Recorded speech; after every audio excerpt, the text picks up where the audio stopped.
Hey everybody, what's good? What's going on? JB here, back with another Cyber Insight live stream. Appreciate everybody dropping in. Today we got a few different things going on, all pretty exciting, all cloud-based stuff. So the main thing that we're going to be doing today is doing a walkthrough of the SysOps Admin Associate practice exam from exampro.com. If you followed any of my other previous AWS CCP stuff, you know that I'm a big fan of Andrew Brown and the work that he does over there. And so I've been getting ready myself to do the SysOps Admin Associate exam. Been using his training resources there, and was gracious enough to allow me to be able to use his practice test to do a walkthrough today. So I think it'll be pretty cool. It'll be useful. I think it also kind of aligns a little bit if you're doing the architecture exam versus the SysOps admin exam. I think there's a lot of overlap in some of the content. So if that's kind of the lane that you're in at the moment, then this might be helpful for you with that as well. But first thing off the top, we had a giveaway that we were doing that we wanted to give away 2 copies of this book here, this AWS Networking Fundamentals book. It's fantastic. So when I first started kind of going down this path of wanting to learn about AWS topics, the thing that kind of stuck out to me was there wasn't a whole lot of great resources that were, I don't know, designed or kind of teaching from the perspective of somebody who was already a network engineer. And this was the first and best resource that I found that I think really kind of hit a lot of the different topics and questions that I had, where I didn't necessarily feel that I needed to start from zero as far as understanding about networking. Is already coming in with a pretty extensive background, but just was trying to understand how practical on-prem networking concepts kind of overlaid with what AWS was trying to do in their cloud environments. And so that book is awesome. And yeah, we're going to give away 2 copies of that today. So I don't like making people stick around if they aren't actually interested in checking out the content. So we can just do the giveaway right now, and then we can hop into the test. And yeah, let me see. So to end up winning, folks had to retweet a tweet that I put on Twitter and then leave a comment on, I think I did a CloudFormation video a week or so ago. And I was going to give away 1 copy. Was lucky enough to have Dewan Lightfoot. I think he was in here a second ago. I saw him drop a comment. Lab Every Day on Twitter, who also works for AWS now. He offered to chip in and throw in another copy of the book. So giving away 2 copies, which is pretty cool. So let me pull up the 2 winning comments that we have here. So Dilo RTR, so congratulations on winning. I'll reach out to you via DM, and we'll get some shipping set up for you to get you that book. And then the other winner was Dreams Pirate. Same thing, congratulations. I'll go ahead and reach out to you and get you your copy of the book too. And thanks a lot, Dewan, for doing that. It's always great. I really enjoy doing like book giveaways and stuff like that. And so anytime other people jump in on that, I mean, that's not my primary motivation is to get other people to jump in on it, but whenever other folks do that, like I just think that that's a really great thing for our tech community. So I'm highly appreciative when folks do that. So I'm going to hop over into my other browser where I got the practice test up, and we can jump into that. As always, I appreciate anyone who's checking this out. Make sure you smash the like button, subscribe to the channel, all that other YouTube jazz that you hear from everybody whenever you watch any of their videos. So let's see. We can move over into here. So this is just, if you aren't familiar with the layout of ExamPro's different courses, just from a super high level, I guess I'll just kind of show you since we're in here. So all of the different topics are broken out. You can then go into those, and there's different lessons on each of those. There's quizzes, there's cheat sheets. I'm trying to see like a better example of, he has some stuff that is actually lecture, and other stuff when it's kind of this laptop is actually a hands-on lab. So especially if you're preparing for the SysOps admin, there are labs involved when you take the exam. So you're definitely going to have quite a bit of hands-on experience to end up meeting those challenges. So all of the different stuff that he does here is really awesome, and hopefully should prepare you to be able to do that. If you're interested in this particular training or any of his other stuff, I have a link in the description for you to go check out his other courses. I think he does a really, really good job as far as the way that he lays out the content, and then having lab walkthroughs is super helpful. So the way that we're going to do this, normally we would just go through the exam. But the challenge in doing that and making this kind of beneficial on YouTube is we would have to go through the whole exam and wait to the end to be able to see what the correct answers are. And I don't necessarily think that that is the best way, especially if we're kind of doing a walkthrough and we want to kind of understand and talk about why an answer is correct or incorrect immediately after we do the question. So what I did was I ended up failing this exam, didn't put in any actual answers yet. And then we have kind of the answers over here. And luckily enough, it's only going to show one at a time. So we can actually bounce back and forth, take a look, see what we think the answer is going to be, bounce over, see what the answer is, and see, whether or not why we pick something, if that's good. Or maybe if we miss an answer, we'll be able to figure out, why that was. So let's just jump into this. And if you have any questions as we move through this, throw those in the chat, and I'll try and hit those up and answer those the best that I can. So question number one. A large data analytics firm uses Redshift data warehouse to consolidate large volumes of customer data from different sources. The company is undergoing an audit by their insurance company. As part of the process, the auditors require access to the log history of all queries executed against data contained in the Redshift cluster. And which of the following Redshift logs can they locate this information? So this is going to be queries pretty much from users or other applications. So we have user activity log, connections, Redshift does not log this way, or user log. So, and what we're looking for here is log history of all the queries executed against the data. So I don't think that would be a connection log. User log to me I think that might be more like users actually accessing or logging into the data warehouse. So let's go with user activity log.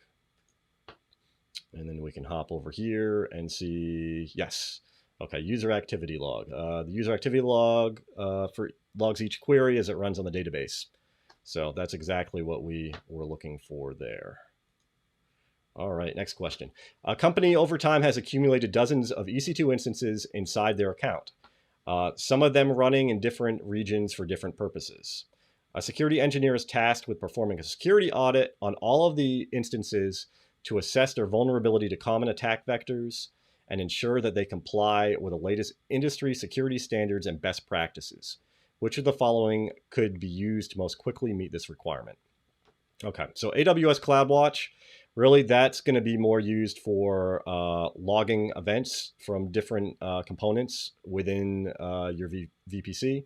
So we're not going to go with that. CloudTrail really is for logging different types of administrative functions. So as you as a user within your cloud environment, any type of configuration changes and stuff like that you do, that would be logged by CloudTrail. So that wouldn't really be what we're looking for, since we're looking to assess vulnerabilities and then also do something to make sure that they comply with best practices.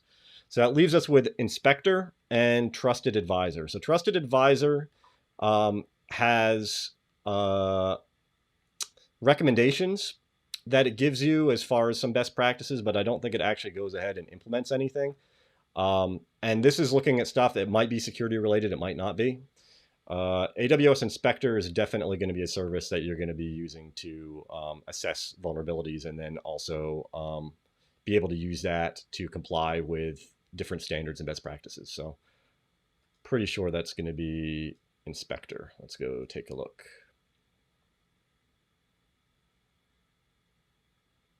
Yep, AWS Inspector. Test the network accessibility of your instances and the security state of applications that run on those instances. Cool.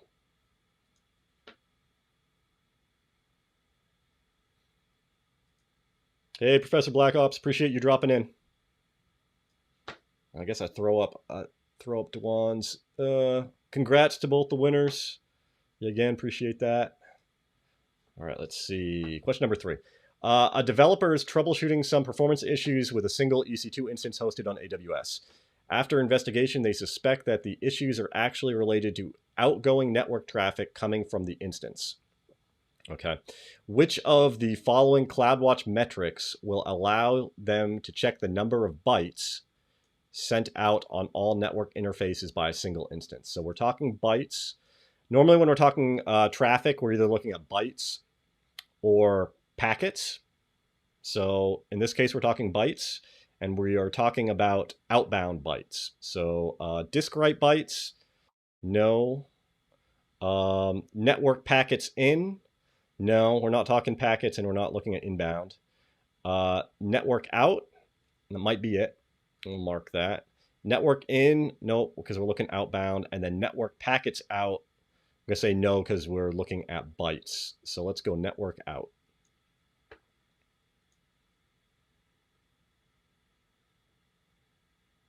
And yep, network out. This metric identifies the volume of outgoing network traffic from a single instance. Okay. A multinational company has cloud. Let's see what he's trying to say there. A multinational company has their resources hosted in multiple regions and availability zones. Okay. There's a comment, or there's a concern that one of their business critical applications currently deployed on an EC2 instance lacks fault tolerance. As a first step to resolve the concerns of a new standby EC2 instance running the same application is spun up in a different availability zone. If there is ever an issue preventing access to the primary instance, traffic to the application should automatically be shifted to the standby instance in the isolated availability zone. Which of the following Route 53 routing policies would we use to achieve this goal? So we want all traffic going to one instance, and if there's some type of issue with that instance, we want it to fail over to the other instance, and we're doing that with Route 53, which is their DNS service. So a weighted policy is going to be when we're talking about a percentage of traffic. So I don't think that's going to be the case. Latency based is going to be going to whichever instance would have the better performance from a latency perspective. So that leaves us with a failover policy and simple policy. I think failover policy is going to be the one that makes the most sense there. So let's see. Weighted policy, no. Latency policy, no. Failover policy, yep. Failover routing lets you route traffic to a resource when the resource is healthy, or to a different resource when the first resource is unhealthy. All right, next.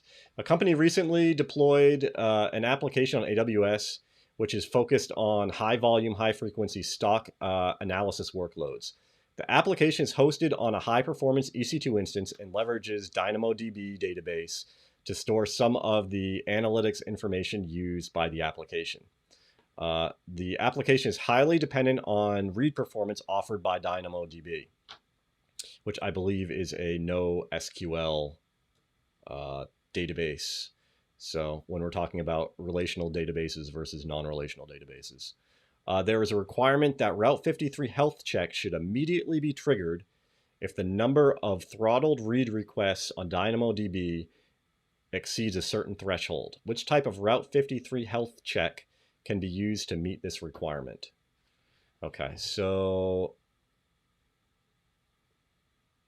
we're talking about read performance having an issue.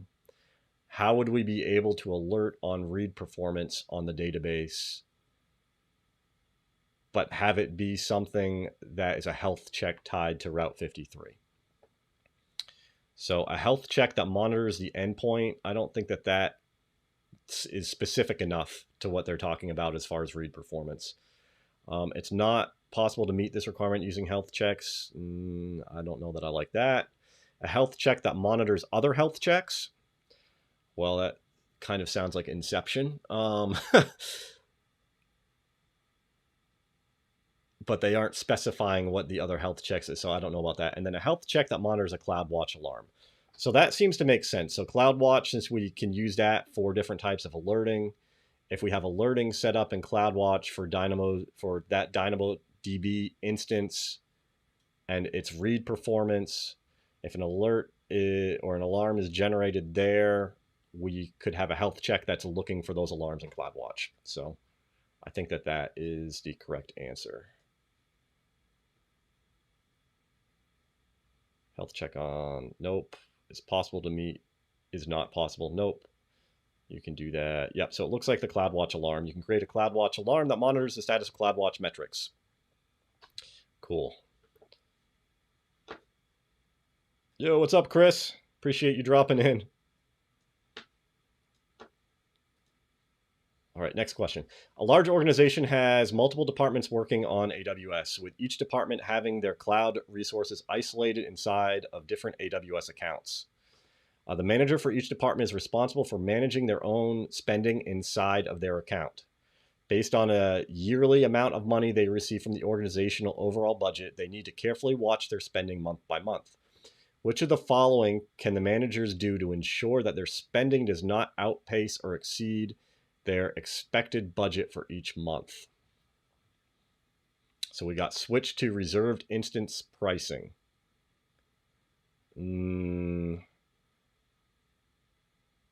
I don't know that that is necessarily it. Set up CloudTrail logs, that's definitely not it, since that's dealing with admin access to the different services. You use the AWS Trusted Advisor service to monitor spending. I don't think that is it either. The last is create billing alarms inside of CloudWatch. So I actually do that myself with my own lab. So I have a billing alarm set up in CloudWatch with a threshold. It's not even much, $10 a month. And whenever I come close to approaching whatever that is, it shoots me off an email and lets me know. So I like that. That seems to be a reasonable answer. So not switch to reserve instance pricing, not set up CloudTrail logs, not use Trusted Advisor, and then, yep, so billing alarms inside of CloudWatch. Perfect. A large company has been using AWS to host their cloud infrastructure for multiple years. Over time, the number of resources in the account has grown exponentially, with more teams and projects launching instances, databases, and other cloud resources. Many of the active EC2 instances under their account appear to be underutilizing their provision capacity. So they're paying for more than what they're using. There's a strong push for management to downsize and optimize costs on their current infrastructure. Which of the following AWS services can provide the team with the right sizing recommendations that will quickly identify which instances in the account can potentially be downsized or terminated? So AWS TCO calculator, I think that's used when you're planning to go to the cloud, like you're already on-prem and then you're kind of looking at, I think that's total cost of ownership. So it's kind of comparing things. So I don't think that's it. AWS Cost Explorer, I think that is probably it. You're able to drill down into the specifics of the different costs of the different resources. So I'm going to tentatively mark that. AWS Pricing Calculator, I think that's when you're actually trying to price out new stuff. And then AWS CloudWatch, no, we were just talking about that's for like logging and events. So let's go Cost Explorer. Yeah, so TCO calculator, yeah, like I was saying, for on-prem stuff. Cost Explorer, definitely. And then pricing calculator, yeah, is for before implementation, and then CloudWatch is kind of what we were talking about. A developer is working on a bash script that will run inside an EC2 instance in their account. They need to programmatically check the instance type, MAC address, and private IP address of the running instance. Which of the following IP addresses can they use in combination with a curl command to check these details? So this is a script that's already running inside of a EC2 instance that will be trying to get information, but which IP address could you put in that script to make sure that you're able to get that information independent of the other IP addresses that would be on other EC2 instances? So 254, 169, 169, 254. No, that's nothing. 169, 254, 169, 254. So that might look familiar to some folks. I think that's the local link IP address. So that's more than likely going to be it. All zeros, no, that's not going to be it. 127.0.0.1 could be, maybe, because that's a loop back. Let's go with the local link address on there. Okay, so yeah, this made up one, definitely nothing. 169.254, 169.254 is correct because your instance metadata is available from your running instance. You don't need to use EC2 console or AWS CLI. The IP address is a local link address and is valid only from the instance. And 127.0.0.1 is incorrect as this is the loopback address for localhost. Okay, so we got that right. I'm still a little confused on why that would be that and not that, but we guessed right, so we'll we'll take it. Developer working with AWS uses a standard SQS queue to handle messages between different components in their web application. Recently, there's been a series of application bugs come up, which appear to have caused by incorrect message transmissions inside the app. Which of the following SQS features should they leverage to help troubleshoot messages which cannot be processed properly? So these are messages that are not going to make it through. Okay. So which feature could they use to pretty much capture those messages that are broken and won't make it through? So temporary queues, I don't believe so. I think that's when you need kind of extra queues for stuff. Dead letter queues, FIFO queues, so that's first in, first out, so that's definitely not it. And delay queues, I think, is dealing with, you could set up a queue that maybe is going to hold stuff for a little bit of time before it sends somewhere. So if these are not able to make it through, they are in essence dead. So I would assume dead letter queues is probably what we're talking about. Temporary queues, incorrect. Yep, dead letter queues. Dead letter queues are useful for debugging your application or messaging systems because they let you isolate problematic messages to determine why their processing doesn't succeed. Cool. A developer is tasked with setting up a new AWS VPC environment for their company. There is a requirement that all IP address information associated with any incoming or outgoing traffic should be logged for compliance and auditing purposes. Which of the following AWS features can be enabled to meet this requirement? So we are looking at a requirement that all IP information associated with incoming and outgoing traffic is logged. CloudWatch events. No, that's going to be more system level events. Trusted Advisor gives us recommendations, so that is definitely not what we're using to capture traffic. Logs. CloudTrail, I think I've said this like 4 times. This is for admin access and what people are doing within AWS. Flow logs is definitely it. So flow logs is going to capture that information. And you can turn those on at the VPC level. CloudWatch events, Trusted Advisor, CloudTrails. Yep, flow logs.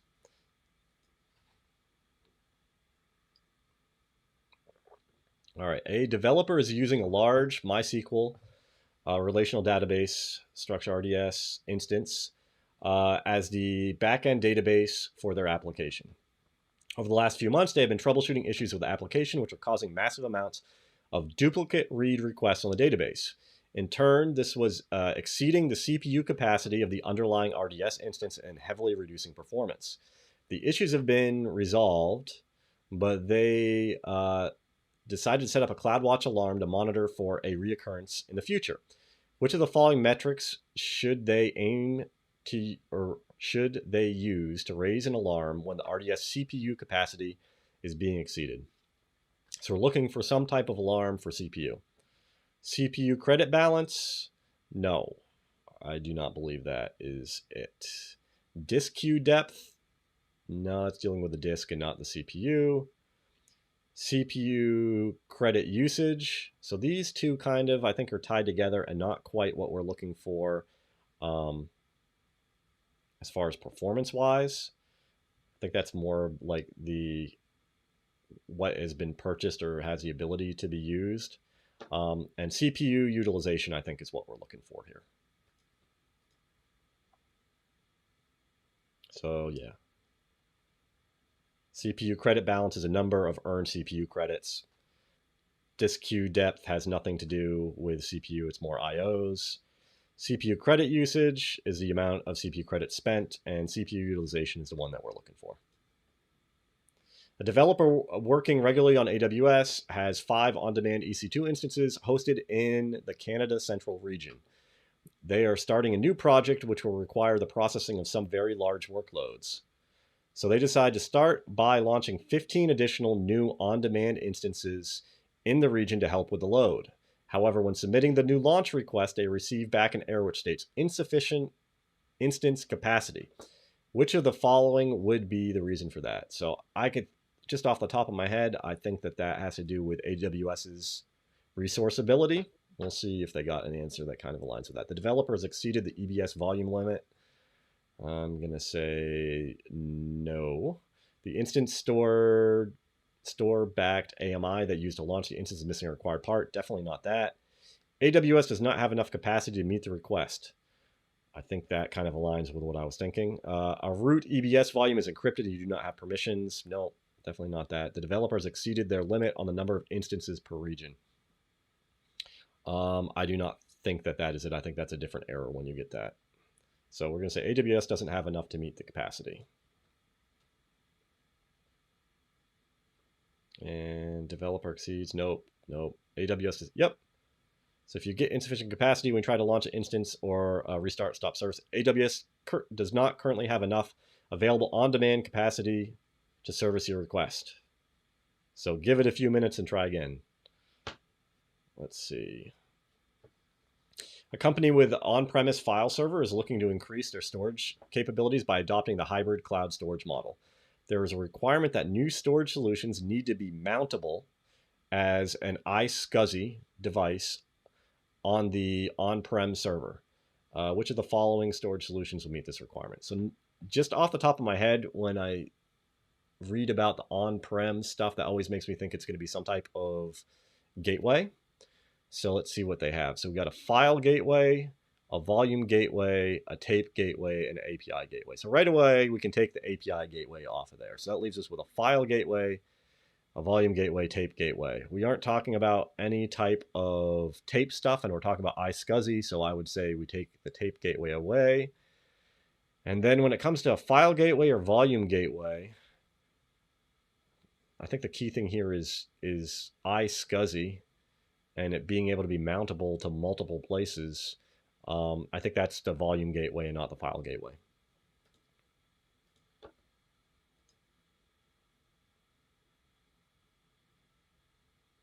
Yeah, so file gateway would be more like S3, and it's not mountable as an iSCSI device. And volume gateway is the correct one.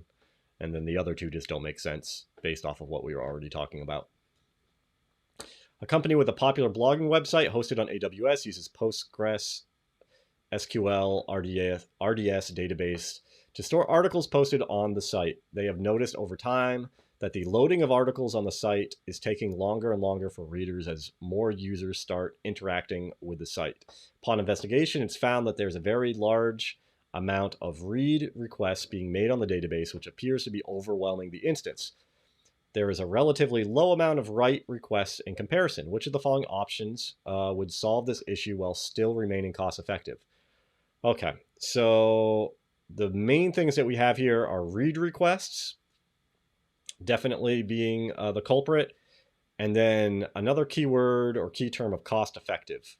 So that whenever you see that, that normally means that there's going to be multiple answers in a question like this that would be correct, like, or technically correct, but we're looking for the one that's going to be the cheapest and make the most sense that way. So increase the size of the underlying instance. We could definitely do that. I don't know that that is the cheapest one. Create an Elasticache instance to cache the articles. we could do that. I think that is definitely going to be more expensive. Change RDS to a multi-AZ configuration. I don't know that having it in multiple AZs is going to necessarily do anything there, because we're talking about trying to increase their performance. I don't know. Create a read replica seems to be what sticks out to me, since we're really dealing with read requests being the biggest issue. But I don't know. I could be wrong. Let's see. Okay, increase the size of underlying instance would work, but it would be more expensive. Elasticache would solve it, but again, not cost effective. Multi-AZ configurations are used for providing high availability. And yeah, like I said, it's not really going to solve read request issues. And then so create a read replica would be what we want to do in that case. All right. A large company with several offices around the world is using multiple AWS regions to host cloud resources. The US-based office uses a public-facing web application hosted in US East 1 region and with an EC2 instance and a DynamoDB database. There's now a requirement for the development department who are based in London to get shared access to the DynamoDB database with the lowest possible latency through the European West 2 region. Which of the following would best meet these requirements? Cross-region access is not possible with DynamoDB. I don't think that is the correct answer. DynamoDB global tables, I think they kind of like sync tables between databases there, specifically within different regions. I think that is probably, that might work. DynamoDB read replicas, we're kind of talking about that. So possibly, but I don't know. That might be a thing where that doesn't work within different regions. And I think the global tables does, I think. We'll see. And then DynamoDB multi-AZ deployment. So if you remember with DynamoDB, that's kind of like their full-scale service offering with that already does a whole bunch of stuff. And I think it already does multi-AZ deployment off the bat. Like I think that comes by default. So let's go global tables. So cross-region access, yeah, that's wrong. DynamoDB global tables. So that's correct. Let's see why these other ones weren't. Read replicas are a feature of RDS, which can create duplicates of your database. Okay, so RDS, so when we're talking about relational databases versus non-relational databases. So DynamoDB being a non-relational database doesn't offer that as a service. Okay, that makes sense. And then DynamoDB by default, yeah, deploys across multiple AZs. Cool. There's a requirement to load several terabytes worth of files from your on-premise network to AWS S3. Which of the following options can be used for this data transfer? Choose two answers from the options given below. Snowball, Direct Connect, Client VPN Gateway, API Gateway. I mean, right off the bat, API Gateway is not it. Client VPN Gateway is not it. So that leaves us with Snowball and Direct Connect. Direct Connect is going to be like a direct circuit from your on-prem data center back to AWS. And Snowball is they actually send you some hardware that you can connect to your storage to pretty much transfer it into that hardware and then ship back to them. And then they load it up into AWS. Yep, pretty comfortable with both of those, Snowball and Direct Connect. A company is preparing to launch their virtual machine environment on AWS using EC2 and need to select a storage solution for the instance. There is potential that the storage will have to grow up to petabytes in size, and it should support for parallel access from multiple other EC2 instances if they're added down the road. Which of the following storage options would best meet this requirement? So petabytes being one thing that's important here. It's currently connected to one instance, but it should have the ability to be able to be connected to multiple instances.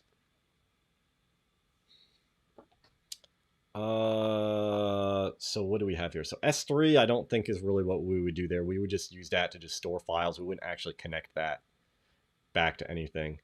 And then we have EBS cold storage, EFS, and EBS throughput optimized. So Elastic Block Storage is good and can connect to EC2 instances. I think the thing is, though, that EBS storage, I think, can only be connected to one instance at a time.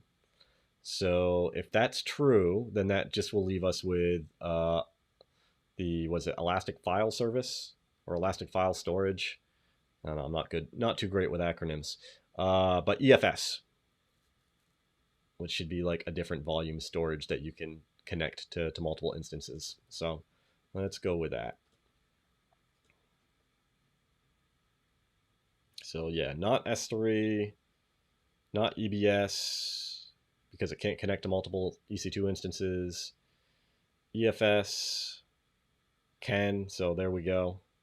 And that other EBS option, same thing as the cold storage for the long-term stuff. All right, a large company which deals regularly with sensitive health records, information is planning to migrate to AWS. They have a large on-prem MySQL database containing critical information on all of their patients that will be migrated to an EC2 instance. There's a requirement that the underlying database storage should be highly fault tolerant with redundancy, and they are less concerned with strong I/O performance. Which of the following storage configurations would best meet this requirement? Okay. So I feel that for the database stuff, we're looking more at block storage than the EFS storage. So I think we can get rid of that. And then that leads us to a great conversation on different RAID versions. So if you have had any experience in that, then this will come in handy. So RAID 0 has no redundancy whatsoever. And so that would actually have the best performance. So they're already saying that they don't care about that. And so that leads us with RAID 1 and RAID 6.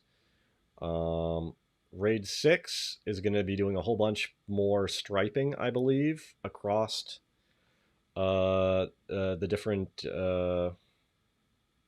storage that they have there. So I think your utilization of that storage ends up being a bit less. Where with RAID 1, you're going to still get that redundancy, but you're going to get more space to use. So I'm going to say EBS volume with RAID 1.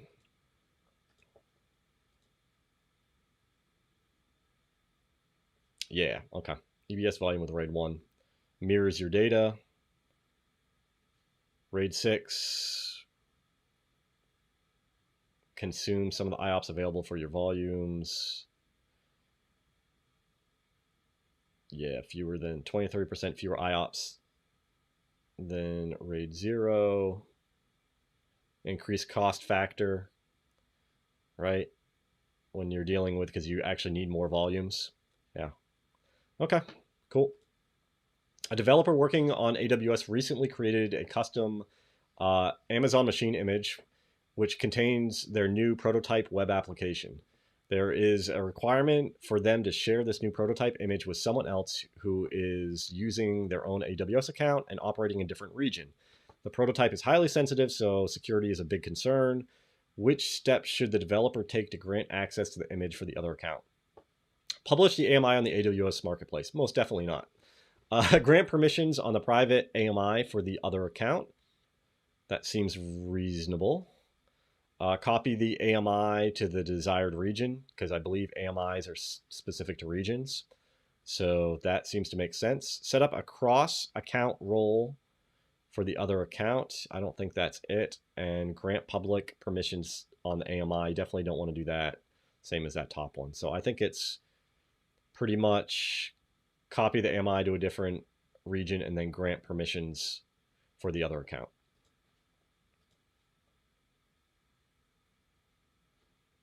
So yeah, don't publish it on the marketplace. Grant permissions, cool. Copy the AMI to the desired region, because AMIs are a regional resource. Yep. and then the other two are incorrect. A developer is using S3 static web hosting to host their websites inside of a bucket. They have a separate bucket inside of S3 containing a large library of images that they now want to reference and make available on the website. After modifying the website code correctly to reference the images, they notice the image or images are not loading correctly on the website. Which of the following is most likely to be the issue? So we have a website that's pointing to, or a website that's in one bucket, and then there's a separate bucket that has a library of other information that they want to point to as well to have the website used at. So we have cores has not been enabled on the bucket, so that's cross-origin resource sharing, which I think actually is exactly this use case where you have data that you want to be able to be shared back and forth between buckets. So I like that. Transfer acceleration has been enabled on the bucket. I don't think that's it. Object lock has been enabled on the bucket. I don't think that's it either. Versioning has not been enabled on this bucket. No, I don't think that's it. So I think it's cores.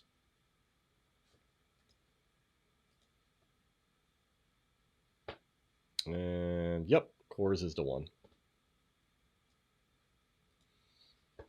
A large organization working on AWS has concerns that there are malicious logon attempts frequently being made to gain access to their AWS account through the console. Their security team is tasked with collecting information about any logon transactions on the AWS console, in particular to find out who and where these malicious logon attempts are coming from. Which of the following AWS services should be used to log information about failed logon attempts by users to the AWS console? We've actually hit on this. I think this is the 5th time I've mentioned it. CloudTrail is the one that is used for monitoring what happens internally on the AWS console.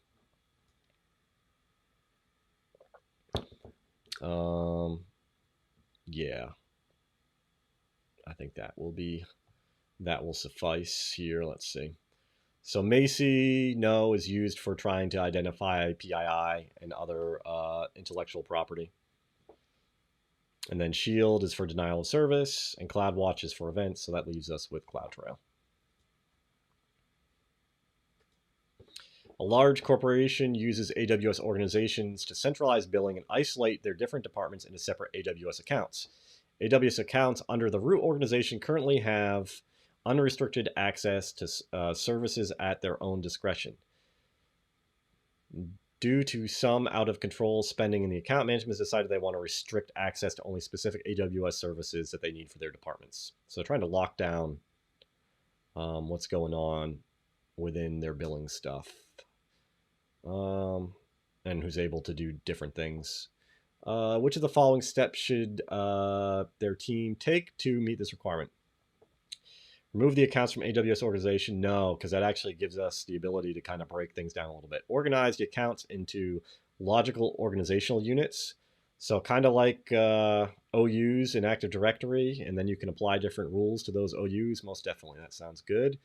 Create an IAM policy inside each account, which defines permissions about that. Sounds like a pain in the butt. That sounds like too much work. Apply a service control policy on each OU, restricting access to only specific services. Most definitely. Create the OU and then apply a service control policy. Create a cross-account IAM role that restricts access. No, I don't think that's it. I think it's those two.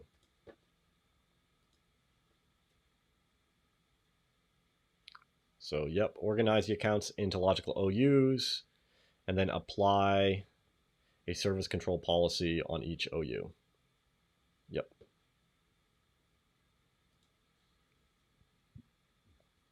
A small startup company with multiple developers working in their AWS account has a below IAM policy attached to individual IAM user accounts. Which of the following statements are true for users with this policy attached? So let's see what we have here. So it's going to allow the ability to start instances and stop instances for any resources, because of that asterisk there, with a condition the resource owner is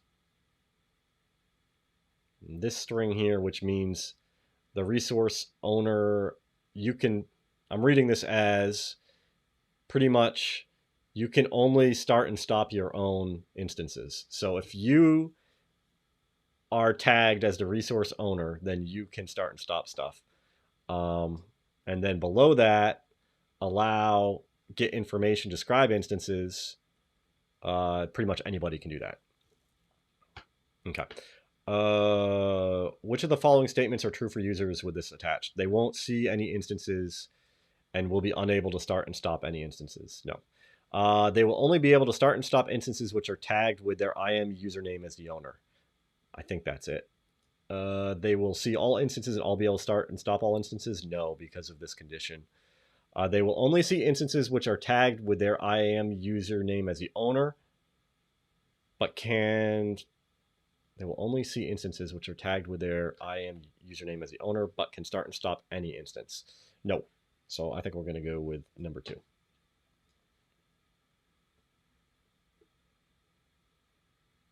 And that is exactly what it is. Yep. A company has their web application infrastructure hosted on AWS. The application runs on EC2 instances controlled by an auto-scaling group that are behind an application load balancer.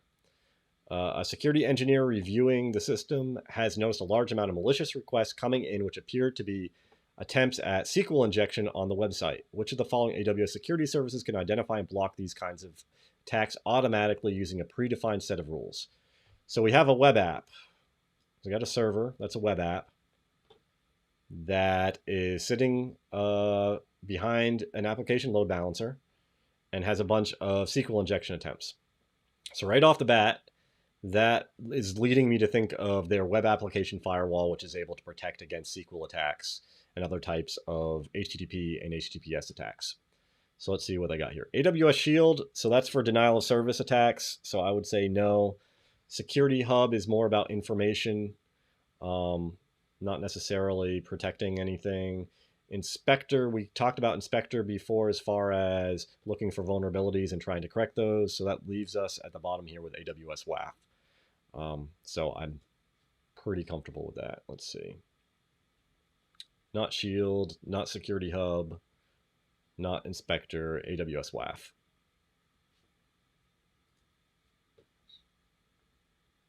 Okay, let's see. A very popular gaming website is hosted on AWS. The site is mostly static and utilizes S3 buckets and CloudFront to deliver their content to visitors. Recently, their site has been under distributed denial of service attacks and other targeted attacks on the site that are causing performance to drastically reduce. There is a requirement for management to harden the site at any cost from these attacks. Well, that's a good keyword there. So they're willing to spend some cash. They would also like to get detailed reporting and notifications about any in-progress DDoS event. So it can be expensive, and they want reporting. So what do we got? AWS WAF. So again, we're talking about protecting a website, and specifically DDoSs. Okay. Amazon Shield Advanced. So that's protection against denial of service, and the advanced version there is also going to get you reporting and notifications over the standard. So pretty comfortable with that. Macy, we already talked about that being PII. Artifact, I think, was just about different types of documentation that they have. Guard duty, I believe, looks for compromises within your environment already, not necessarily protecting against that. So let's go WAF and Shield Advanced. And that is exactly it. AWS WAF, AWS Shield Advanced. Yep. Cool. A large development team is using several EC2 instances with a custom AMI to host development environments for their junior team members. Currently, the juniors only have limited access to the underlying instance in the form of a web page that they use to operate a browser-based IDE. A new project requires that they now get terminal access on the underlying instance of the environment. But this is not possible through the current IDE. Which of the following options would meet this requirement while still maintaining the most control over the environment for management. Most control. So if they're not able to get it via web, then we're kind of looking at a few different options. We could do SSH into the instance, or we could talk about Sessions Manager. And Sessions Manager is going to be the one that's going to be more secure because you don't necessarily have to be having the traffic go across the internet. You're able to do it right from the console itself. So let's see what they got. Install SSM agent and grant access to Session Manager. Definitely, and I think that's going to be tied back also to your like IAM privileges that you have for your individual users, where you could just like share stuff or share an account for SSH. So yeah, so you got open port 22 in the security group to allow all IPs, and you use a certificate. No. Open to only the junior's IP and SSH with password. No. Same thing, but with a certificate. No. We're gonna go Sessions Manager. That's gonna be the most secure option there. Install SSM agent, grant access through Session Manager. Most definitely. A developer is tasked with developing a new web application for their company onto an EC2 instance. The application will require access to data stored inside of a private S3 bucket.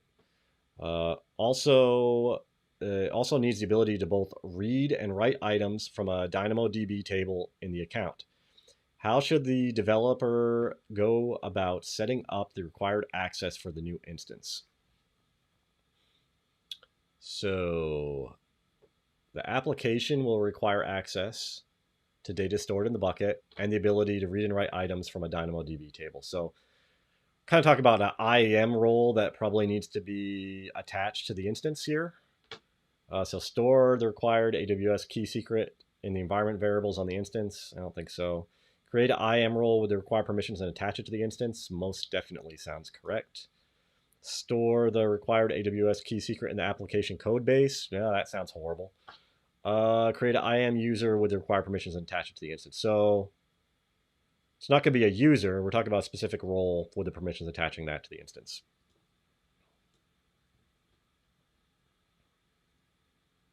And let's see, store the required AWS key secret. Nope. Yep, create the role and the required permissions and attach it to the instance. All right, so we're halfway through. I'm going to take a sip of water at this point. If you have any questions or comments, you can throw those in the chat. If you just want to say hello.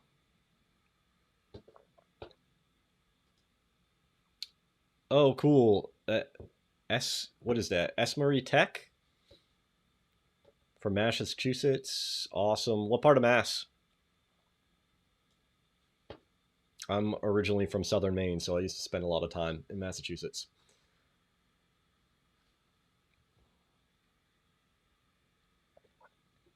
All right, let's push on. A company has a web application deployed on AWS through Elastic Beanstalk, which uses a RDS database instance.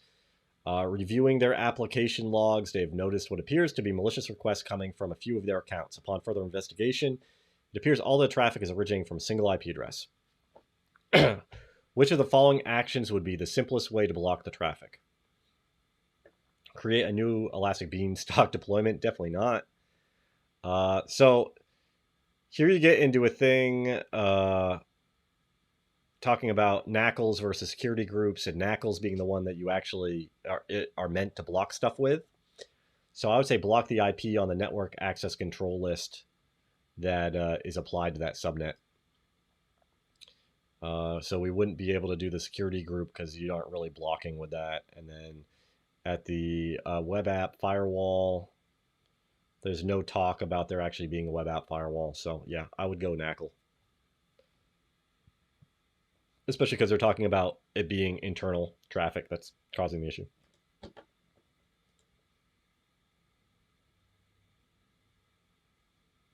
And yep, the answer is block the IP with network access control. A company secures object access to S3 bucket using an ACL. There is a requirement for a user from the management team to have the ability to create, overwrite, and delete any object in the bucket. Which of the following ACL bucket permissions would include the ability if granted? So we're talking about having all of this ability. So read would not include that. Write would include the ability to create, overwrite, and delete. Write APC is kind of tricky. That's actually dealing with like being able to modify the policies that are actually attached. So these access control lists. So that actually wouldn't impact the objects in the bucket. And then full control actually would give you everything as well. And then read ACP being the ability to do stuff with the policy. So again, that wouldn't be it.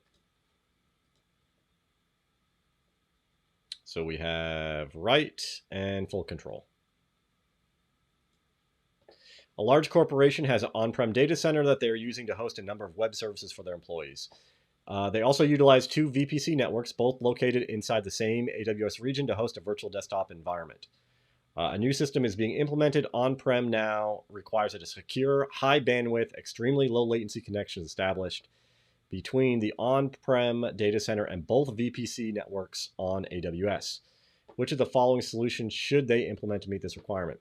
I think we kind of, did we talk about direct connects before? I think we did. So that's like a circuit between your on-prem data center back to AWS. So definitely will be something with direct connects. Let's see what we got here. So use 2 AWS direct connects gateways to connect to each VPC. That seems way over the top and unnecessary. Use AWS Direct Connect Gateway with a virtual private gateway. I don't believe that would allow you. There's something with the virtual private gateway and not being able to communicate to different VPCs in the same region. I think that's a limitation with the virtual private gateway. And most of the labbing that I've done, really, like, they show you how to do the virtual private gateway, but really you end up using transit gateways a lot more because they just have a lot of other configuration benefits that kind of make a little bit more sense. Use a AWS Direct Connect with 2 transit gateways. Use AWS Direct Connect gateway with a transit gateway. I'm going to say that is going to be it. So we're going to have that connected to the transit gateway, which then is able to connect back to the multiple VPCs in the same region or not in the same region.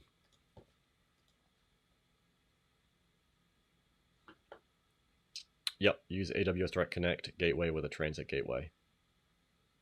And let's see, virtual private gateway, let's see if I was right on that. Although associating a Direct Connect gateway with a virtual private gateway will allow connections to multiple VPCs, VPCs cannot be located in the same region. Yep, so that is definitely a limitation of the virtual private gateway. A developer has a popular web application on AWS that is used for hosting real-time online auctions. The application uses a DynamoDB NoSQL database on the back end. Over the last couple of months, they have noticed a decrease in performance as the site has gained popularity and traffic increase. Due to the nature of the application, the database only requires eventually consistent reads. Eventually consistent reads. Doesn't need to be correct right away, but needs the fastest possible response time for reads, ideally in the microsecond range. Which of the following options would help meet this requirement? DynamoDB transactions, DynamoDB streams, DynamoDB global tables. We already talked about that before. The thing that sticks out to me here is talking about the microseconds range. And I just seem to remember that the accelerator is really helpful in doing that. So that's what I'm going to pick.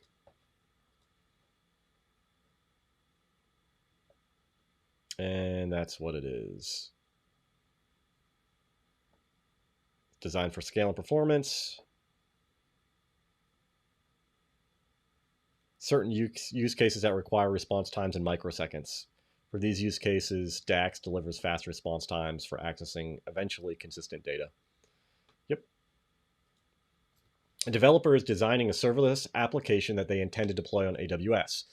The application will utilize DynamoDB, Lambda functions, SQS, API gateway, and S3.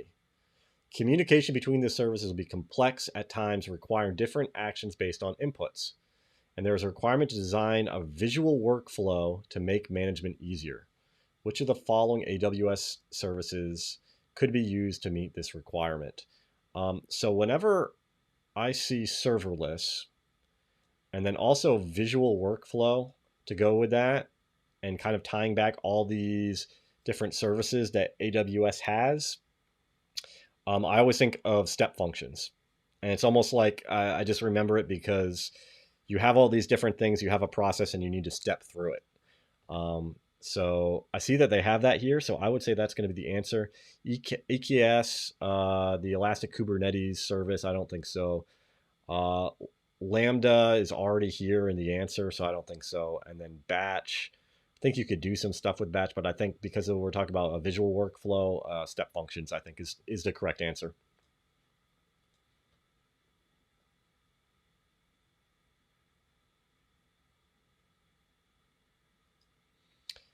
Data analysis firm, I think we saw that right here. Yeah, step functions.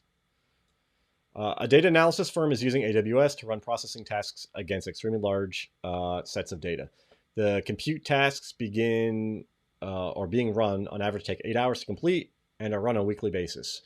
Currently, a fleet of EC2 instances is deployed to process the tasks and get shut down when finished processing to save money. The task is resilient enough to allow the stopping and restarting of underlying instances during its runtime. So it doesn't get messed up if stuff gets shut down. They anticipate a need to only execute these tasks for the next 6 months into the future. Which of the following instance types would be the most cost-effective for this scenario? So we have reserved instances. Definitely not. I mean, you're saying that you want those all the time being fully ready. That would not be cost-effective because they're looking for cost-effective. On-demand, on-demand would be more expensive than reserved. Like reserved would be cheaper, but on-demand would be more than that. Scheduled instances are good, but I think scheduled instances you need for at least a year, I think. A year out. And spot instances would definitely be what I would go with. So like this is going to be the cheapest thing.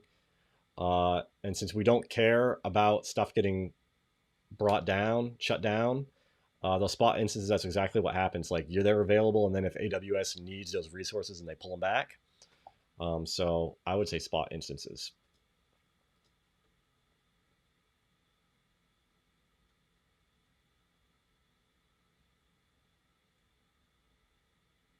Yeah, so not reserved, not on demand, not scheduled, spot instances.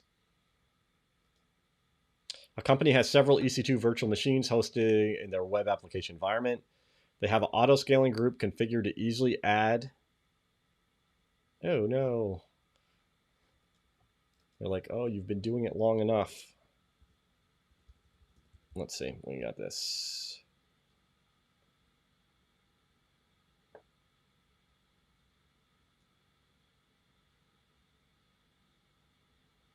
Well, if that's going to cut us off like that, that doesn't help us out too much. Let me see if I can back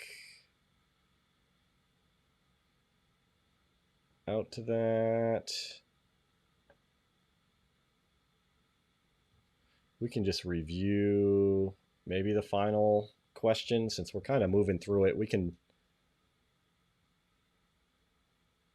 be a little bit quicker and we can just go through here since we almost pretty much went through 2/3 of this so far. So a company has several EC2 instance or virtual machines hosting in their web application environment. They have an auto-scaling group configured to easily add or remove additional instances when needed based on their incoming traffic. One of the developers troubleshooting the issue with the instance temporarily suspended both the terminate and launch process for the auto-scaling group. Which of the following statements are true about the current state of the auto-scaling group? So it doesn't attempt to redistribute instances between the availability zone that are specified in your auto-scaling group. It cannot initiate scaling activities or maintain the desired capacity. New instances can be attached to the group, which is not true. Instances in standby can still be resumed. That's not true. Cannot replace instances that are marked unhealthy. I wonder if we go back for a second, if we can...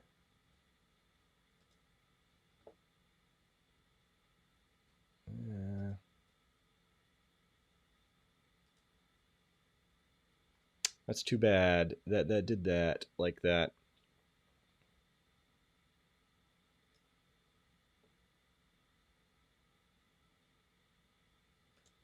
Okay, well, we'll see. A company tracks user activity inside of the application by writing an event data to DynamoDB, and Kinesis Firehose in turn dumps the data into an S3 bucket in JSON format. There is now a requirement to run SQL-based queries against that data and produce activity reports for management. Which of the following AWS services can be used to fulfill this requirement? So without even looking at the answers, whenever I see any type of thing dealing with SQL-based queries against data, I think of Athena. So let's see what they got here. DynamoDB, definitely not, since that's a database. Inspector, we talked about checking for network to make sure your connectivity works within the environment.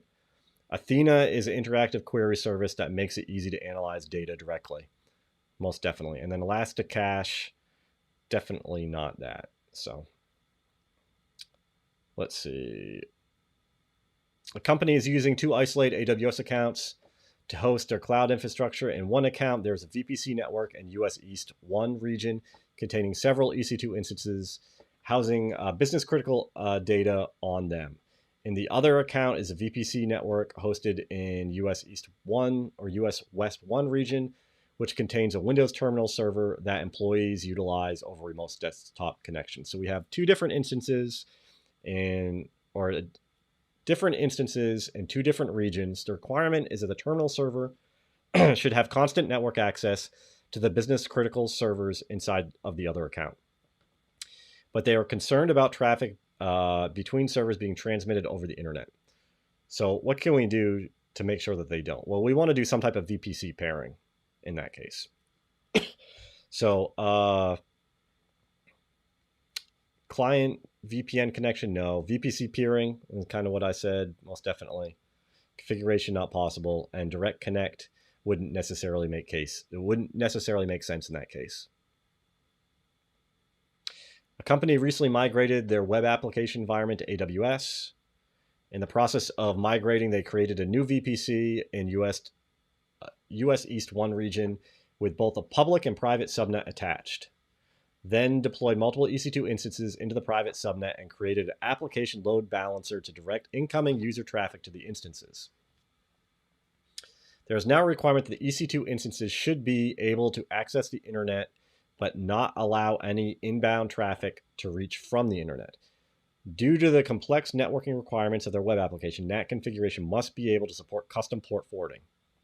So which of the following NAT solutions would be best filled to do that? Okay, so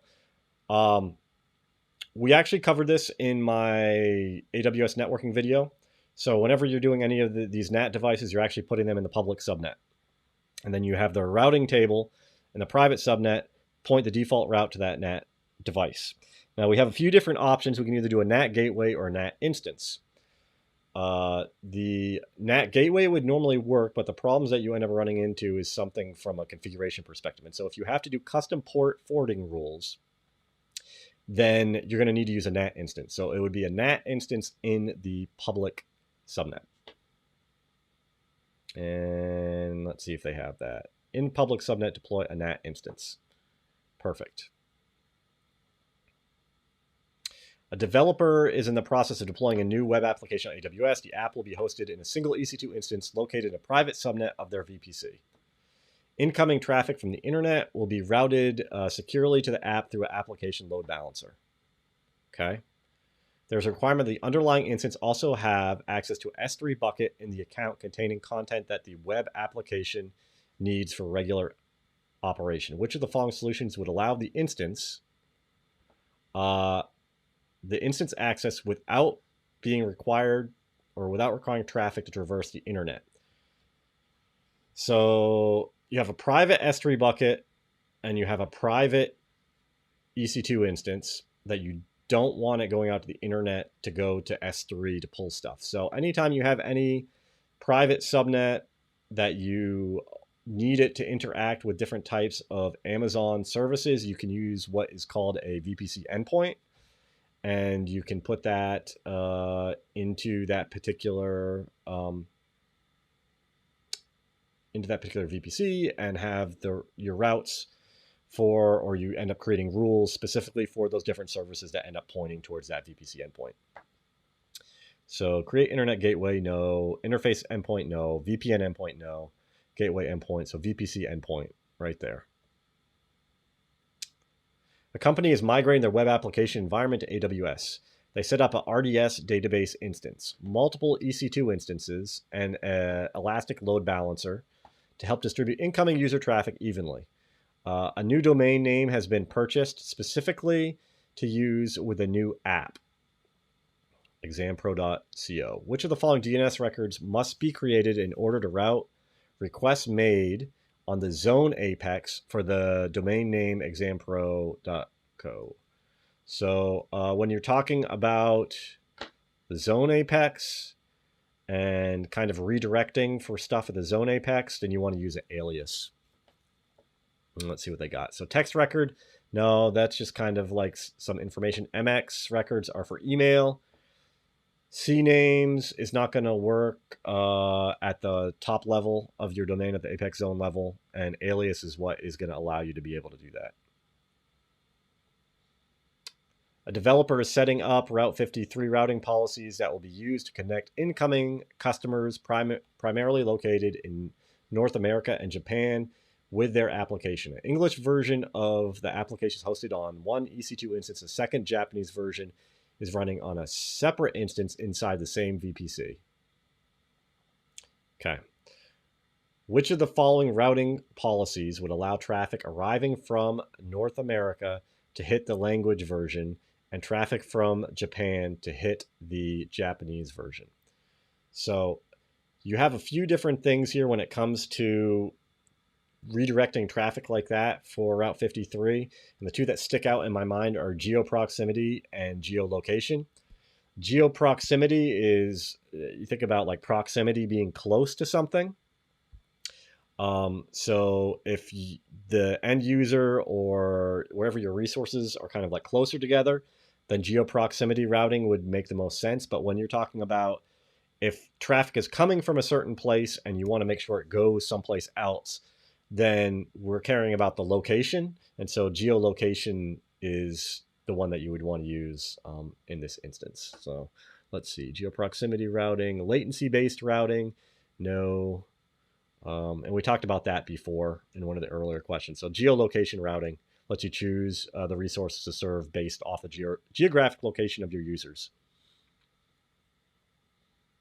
A developer is tasked with setting up a new VPC in AWS, which will be used to host several EC2 instances and other resources. They want to ensure that the CIDR block they specify can theoretically support 256 possible IP addresses, and they decide to split that right down the middle. Two different subnets. So right off the top, without even looking at the answers, so if we're talking about 256 IP addresses, we're talking about a /24 or 255, 255, 255.0. Then we want to take that and split that into two. That is going to make that a /25. And the boundary on that, when you split that, it would start, the first subnet would start with 0, and the second subnet would start with 128.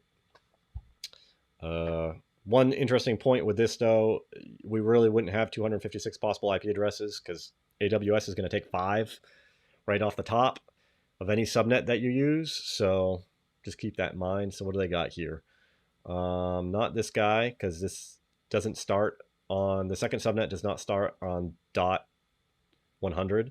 That actually would be in the same subnet. So, and then we got a /33. Never seen that before. Okay. And then we got this one starting on 0/25, and this one starting on 0/128. So that's the correct answer right there. Companies utilizing RDS MySQL instance as the backend for a piece of software used by staff on-prem at their office. A security group restricts all access to the instance from any other location outside of the office. Recently, the company acquired a second office, excuse me, in a different physical location and decided they want the new location to use the software. The new office has a single IP address, static WAN IP address.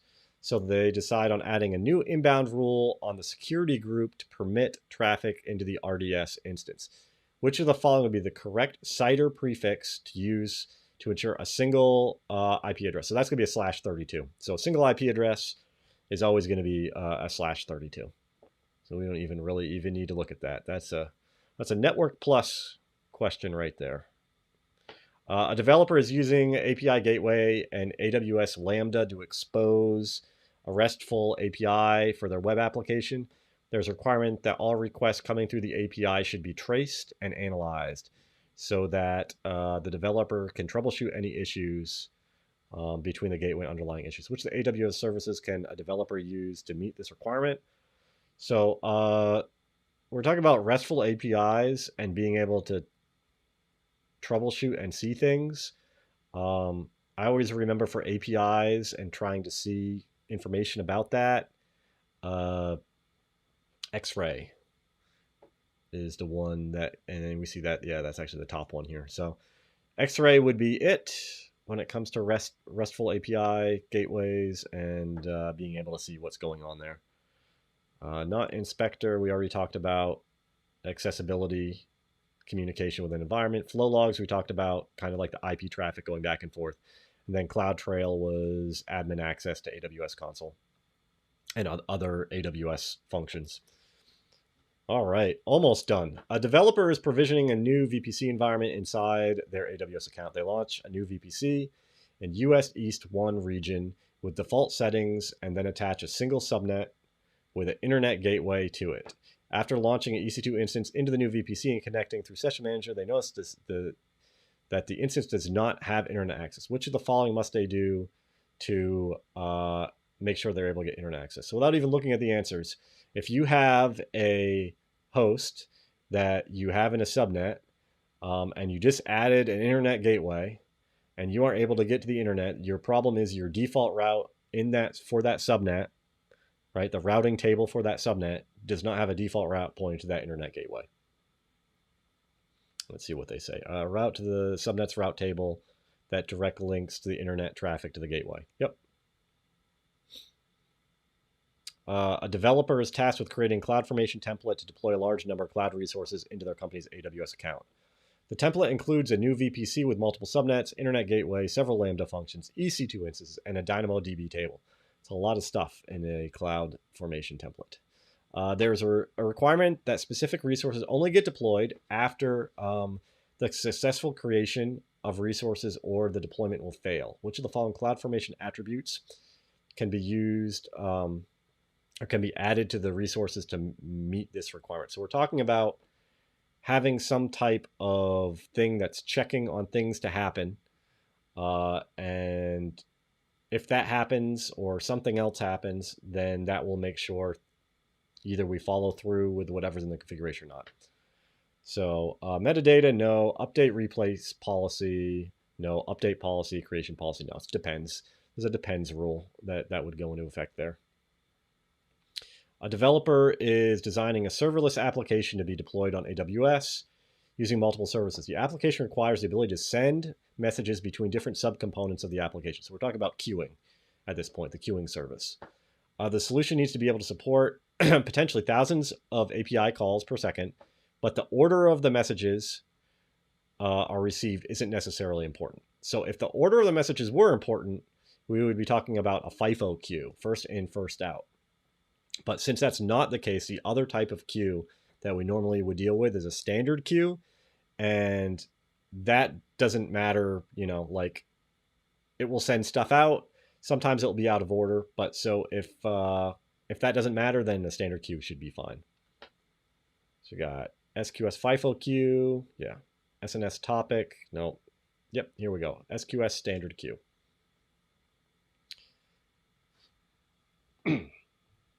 A company is using an SQS message queue to handle communications between different components of their application. The developer in charge of maintaining the system needs to retrieve some detailed information about the queue using the SQS API. They keep finding, they find that the get queue attributes action will return the information they require. Which of the following attributes can specify with this action to return the length of time in seconds which Amazon SQS keeps a message? Approximation number, no. Delay seconds. So it's pretty much in the name. Message retention period. Pretty straightforward there. Okay. A developer is planning to migrate their web application environment to AWS. The amount of users the application is highly varied based on a particular time and day of the week. CPU utilization of the existing infrastructure is typically low, but increases significantly at certain times when the application is more active. When deciding on which type of EC2 instance to launch, which of the following instance types will provide them a baseline level of CPU performance, which has the ability to burst or to higher level when required by the application? So the real question is, out of all the different AWS types of instances, which one supports bursting? So we have a whole bunch of different types and different ways that I kind of try to remember those. So the ones that start with C, I try to remember that they're for computing, compute optimized. The ones that start with R, I think of RAM. So the R ones are more optimized for memory. And then D, I think of data.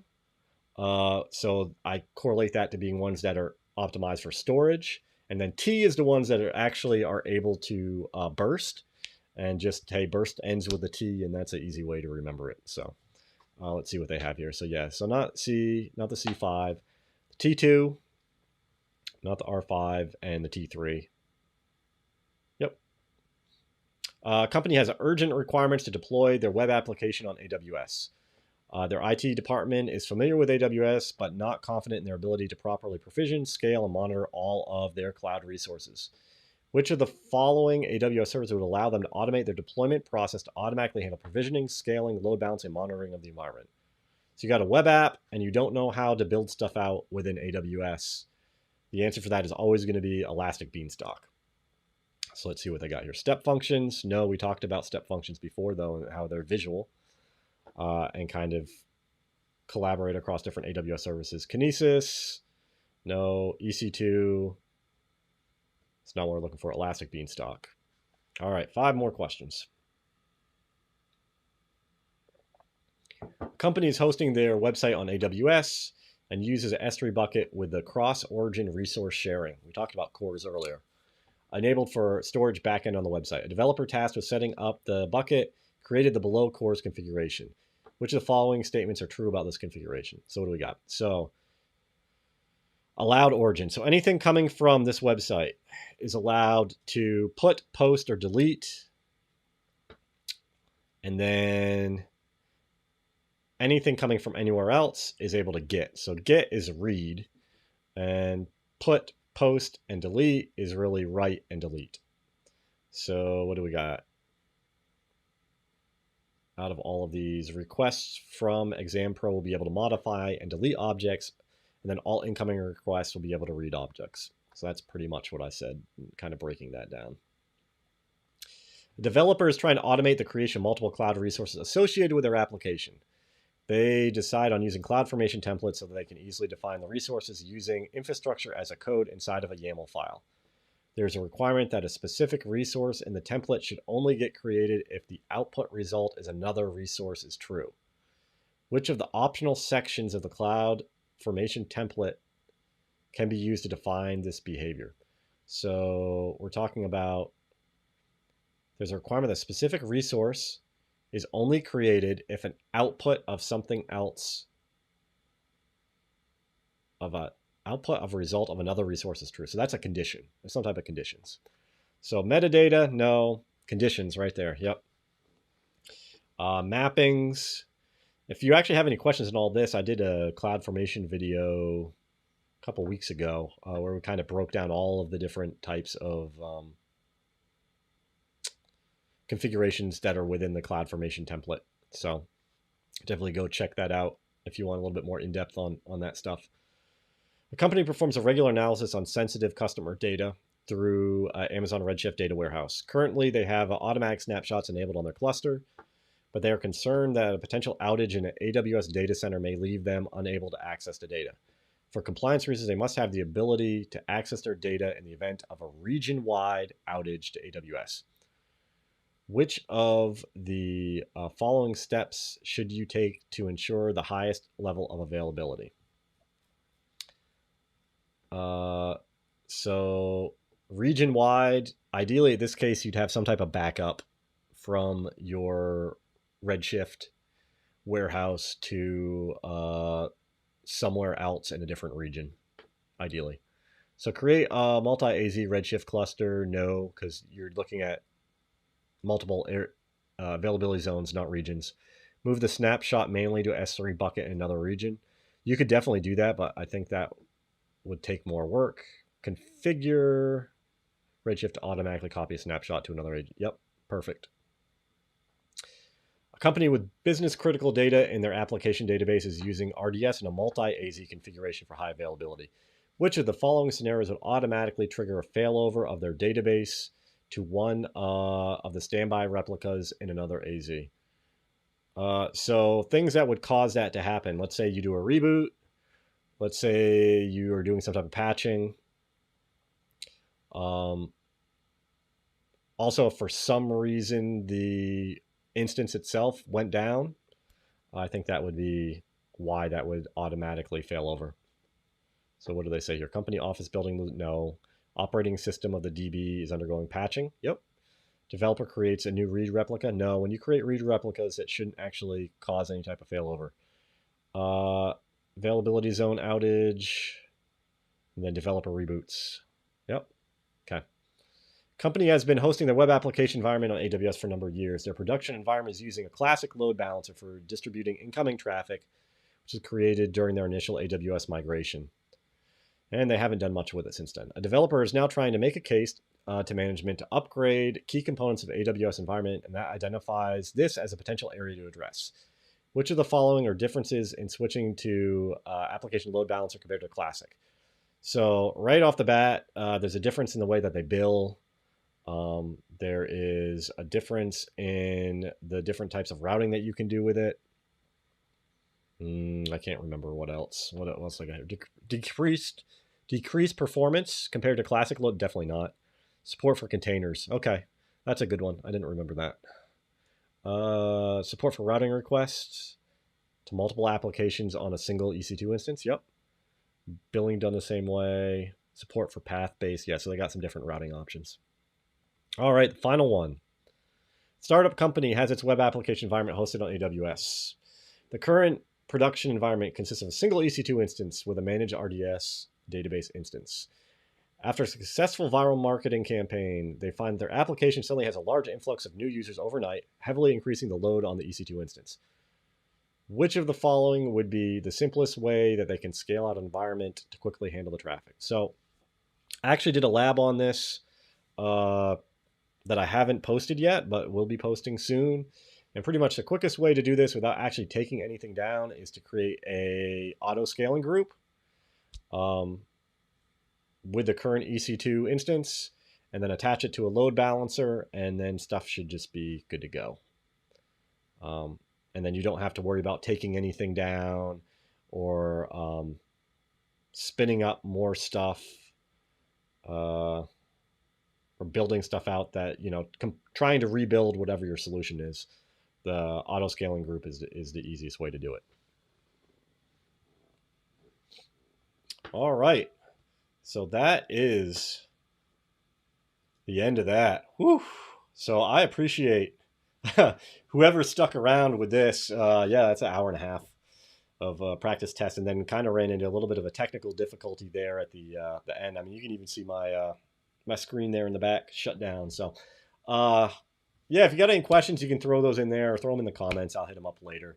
Hopefully this was useful and helpful, especially if you are going to go and take that SysOps admin exam, or like I said, if you're going to do the solutions architect exam. I think there's a lot of overlap. Or if you just wanted to learn a bunch more about AWS and wanted some more technical questions to kind of challenge yourself. Hopefully this was useful. I'm going to be taking my exam, I think end of the month. So really hunkering down and doing a whole bunch of other practice tests and stuff like that. So yeah, appreciate everybody dropping in. Leave me a comment, smash the like button, all that other good stuff. I always appreciate it. Again, congratulations to the winners of the giveaway. I will get with you here shortly and get you out your books. All right. All right. Talk to you later. Have a good evening.